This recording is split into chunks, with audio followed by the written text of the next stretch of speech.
Magandang gabi po sa lahat. Ako po si Mocha Uson. Maaari ko bang malaman, natikman niyo na ba ang cookies ni Mocha? Pag sinabi kong cookies ni Mocha, sabihin niyo ang sarap-sarap. Cookies ni Mocha. Cookies ni Mocha. Cookies ni Mocha. Cookies ni Mocha. Maaari ko bang ikwento sa inyo kung bakit naging masarap ang cookies ni Alam po ninyo kasi noon ako ay may negosyo. Naka-invento ako ng cookies na pampasexy. Ito ang cookies ni At ang daming gustong bumili ng cookies na yan. Kaya ang ginawa po natin, naghanap tayo ng katuwang na panadera. Ang pangalan niya ay si Nanay Lourdes. At gumawa kami ng maraming cookies ni Ngunit mga mami at daddy ko, ate kuya, mayroong malungkot na balita. Dahil si Nanay Lourdes po pala ay mayroong maluhang sakit. Siya ay may breast cancer.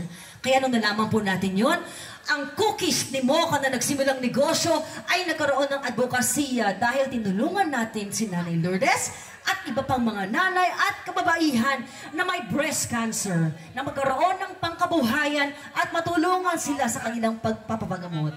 At yan ang kwento ng cookies ni Bakit natin tinulungan si Nanay Lourdes? Dahil po ang aking sariling ina ay tinamaan din po ng breast cancer. Senior citizen na rin po ang aking ina at nag-iisa na lamang sa buhay. Mayroon po bang mga senior citizen po dito? Mukha lang po kayong 17. Mocha Uson, number 17 sa balota. Totoo po ba na mahal ni Yorme ang mga senior citizens? Kaya po kami naririto ngayon sa inyong harapan, mga mami at daddy, mga lolo at lola namin. Dahil nais po namin maging katuwang ni Yorme na alagaan po ang ating mga nanay, tatay, lolo at lola at ang buong pamilya. Babatingin ko rin po pala ang ating mga kapatid na mga Muslim po naririto ngayon. Kamusta po kayo? Assalamualaikum. Excited na po ba kayo makita ang ating espesyal na panauhin mamaya? Sabay-sabay po natin siyang salubungin mamaya ng ating mainit na pagmamahal.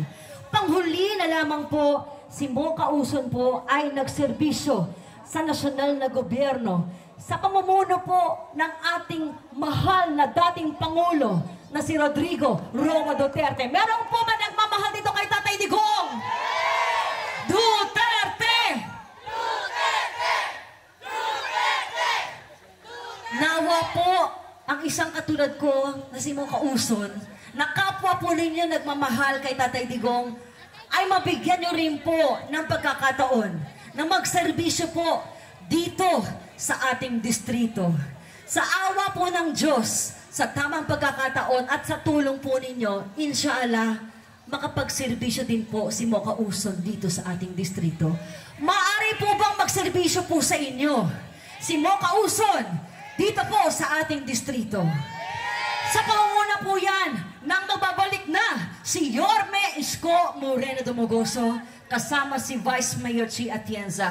At kaya naman po tayo naririto ngayon lahat at kaya rin po bababa dito ang Agila ay dahil po para suportahan ang susunod na congresswoman natin dito sa ating distrito. Naniniwala ba kayo na magiging congresswoman si Apple Nieto? Palapakan na po natin ang ating congresswoman Apple Nieto. Mahal ka namin, Kong. Andito kami para sa'yo.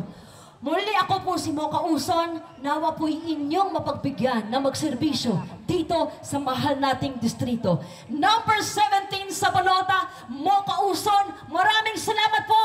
Manila! Solid! Salamat po.